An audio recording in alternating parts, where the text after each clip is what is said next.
एक ऐसा दौर था जब इंसानों के चेहरे मौसमों की तरह बदल जाते हैं। एक ऐसी दुनिया जहां सब्र करने वालों की परीक्षा गरीबी से होती है और घमंड करने वालों की परीक्षा दौलत और रुतबे से। इसी दुनिया में हमारी कहानी शुरू होती है, एक ऐसे आदमी से जिसके पास दुनिया का कोई माल नहीं था, लेकिन उसका दिल ईमान से भरा हुआ था। उस आदमी का नाम था सालिम। सालिम एक गरीब मगर अल्लाह पर पूरा भरोसा रखने वाला इंसान था। वो वादिये रहमत नाम के गांव के किनारे एक टूटे फूटे से झोंपड़े में रहता था। उस झोंपड़े में न सुख था न आराम, बस गरीबी थी और तेज हवा की आवाज जो कमजोर दीवारों से टकराती रहती थी।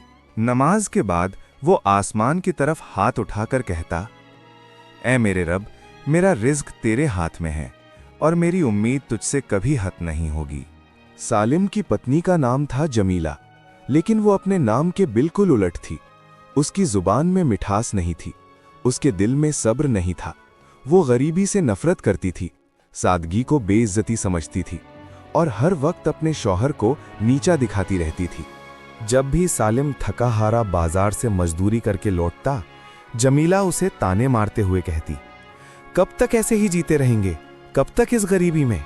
सालिम सिर झुकाकर नरमी से जवाब देता, जमीला, हमारा रिज्क अल्लाह ने तय किया है। लेकिन ये बातें जमीला को और गुस्सा दिला देती। वो चिल्लाती, कोसती और सालिम सब कुछ चुपचाप सह लेता, अपने दुख को दिल में छुपा लेता, जैसे उसने कुछ सुना ही न हो। सालिम बाजार में हम्माली करता था, भारी भारी बोरे उठाता, कुछ सिक्के कमाता और शाम को सूखी रोटी खाकर भी अल्लाह का शुक्र अदा करता। वो अपने दिल में कहता, ए अल्लाह, मेरे रिस्क में बरकत दे, चाहे वो थोड़ा ही क्यों न हो, और मुझे नाशुक्री से बचा। वक्त गुजरता गया, सालिम की गरीबी बढ़ती गई और उसका पड़ोसी अब्दुल जब्बार दिन ब दिन अमीर होता गया। अब्दुल जब्बार के पास जमीनें थीं, जानवर थे और एक शानदार महल था जो पूरी वादी पर नजर रखता था। हर सुबह जमीला उस महल के सामने से गुजरती और हसरत भरी नजरों से देखती। वो अब्दुल जब्बार में वो सब कुछ देखती जो सालिम में नहीं था, दौलत, ताकत और शानो शौकत। एक मनहूस दिन जमीला जानबूझकर महल के सामने गिर पड़ी। अब्दुल जब्बार दौड़कर आया और उसे संभालते हुए बोला, क्या तुम्हें कुछ हुआ?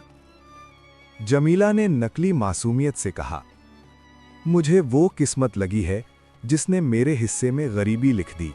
यहीं से गुनाह और धोखे की शुरुआत हो गई। जब भी सालिम काम पर जाता, जमीला महल के पास जाकर अब्दुल जब्बार से बातें करती।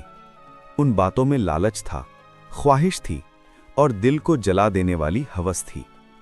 एक शाम सालिम ने प्यार से कहा, जमीला, कल मैं कोई नया काम ढूंढने जाऊंगा, शायद अल्लाह हमारे लिए कोई रास्ता खोल दे। जमीला गुस्से से चिल्लाई, मेरे घर से निकल जाओ, मैं इस गरीबी से और तुमसे तंग आ चुकी हूं। सालिम सन्न रह गया, टूटी हुई आवाज में बोला, क्या तुम मुझे घर से निकाल रही हो? जमीला ने दरवाजे की ओर इशारा किया, हाँ, मुझे तुम्हारी शक्ल भी नहीं देखनी। सालिम एक पुराना सा थैला उठाकर, जिसमें बस एक रोटी और थोड़ा पानी था, अंधेरी रात में निकल पड़ा। आंखों से आंसू बह रहे थे और जुबान पर दुआ थी, ए अल्लाह, मुझे सब्र जमील दे और मुझे इससे बेहतर अता कर। वो बिना मंजिल जाने रेगिस्तान की ओर चल पड़ा। दिल टूटा हुआ था, लेकिन भरोसा अल्लाह पर था। दिन में जलती धूप, रात में सर्द हवा, लेकिन सालिम ने कभी शिकायत नहीं की। कई दिनों बाद वो दारुल नूर नाम के शहर पहुंचा। वहां एक आदमी आवाज लगा रहा था, खेत में मजदूर चाहिए, अच्छी मजदूरी और रहने की जगह मिलेगी। सालिम आगे बढ़ा और बोला, मैं मेहनती हूं, मेरे पास सच्चाई के सिवा कुछ नहीं। उसके चेहरे की सच्चाई देखकर उसे काम मिल गया। वहां सालिम की जिंदगी बदलने लगी। वो सुबह से शाम तक काम करता, अल्लाह को याद करता और सबका दिल जीत लेता। लोग उसे शेख सालिम कहने लगे। लेकिन सबसे बड़ी परीक्षा अभी बाकी थी। एक दिन खेत के मालिक का खजाना चोरी हो गया और इल्जाम सालिम पर लगा। हालांकि वो बिल्कुल बेगुनाह था। उसे खेत से निकाल दिया गया।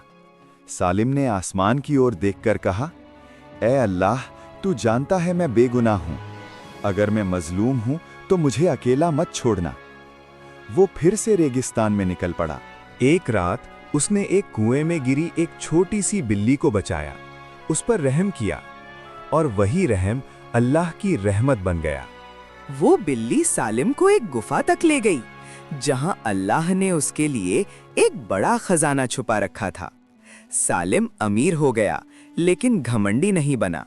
वो कहा करता था, अगर मैंने उस बिल्ली पर रहम न किया होता तो शायद अल्लाह ने मुझ पर भी रहम न किया होता। वो गरीबों की मदद करता, यतीमों का सहारा बनता और हर हाल में अल्लाह का शुक्र अदा करता रहा।